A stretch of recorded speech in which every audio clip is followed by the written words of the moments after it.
So you may be thinking that I am completely biased when I say that every single person would benefit from therapy. And you'd be right. I am biased. And that's part of why I want to talk about why, that's part of the reason why people actually need therapy, is because we all carry our own set of biases.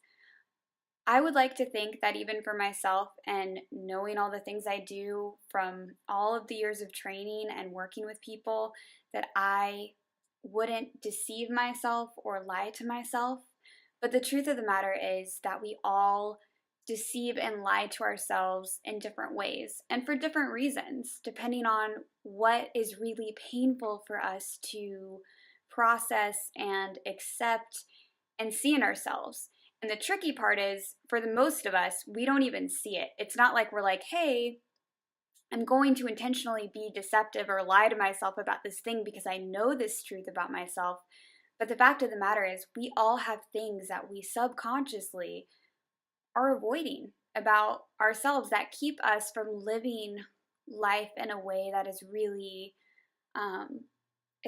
helpful for us and really moves us in a direction where we're going to avoid pain in the future.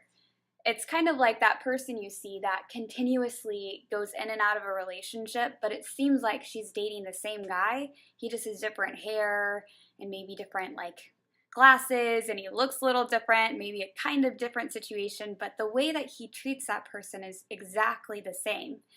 And the truth of the matter is, they're still kind of looking for the same exact person, even if they're going from relationship to relationship, if they're not willing to take the time and sit down and think about what it is that keeps them seeking that person.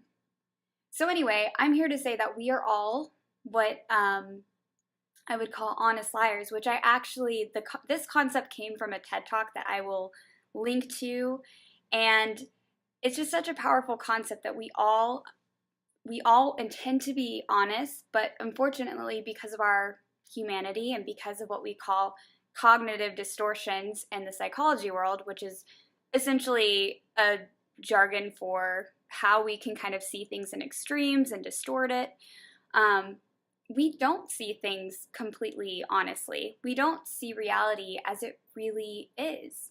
And so having a third person who's built in directly to work with you and to benefit you, because no other relationship in your life are you going to get a person who's there for you specifically and not for themselves, to kind of observe you and not be fully invested in your life in a way that may blind them. Now again, every therapist is going to have their own set of blinders and biases, but it gives them a better opportunity as a third person to see the things that maybe you aren't seeing for yourself. And so when you do go to choose a therapist, I'll probably do a video about that at some point.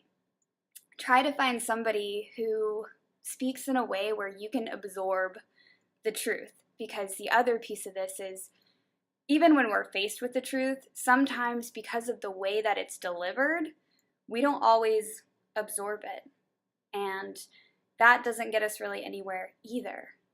So all I'm here to say is that, working with a therapist or perhaps even a coach, having somebody else kind of give you an outside perspective on you and to see you in a way that you cannot see yourself because of your humanness is so beneficial in so many ways, and is the path to self-growth and self-optimization of your emotional life and not continuing to bring yourself into ways of pain, whether they're extreme or not.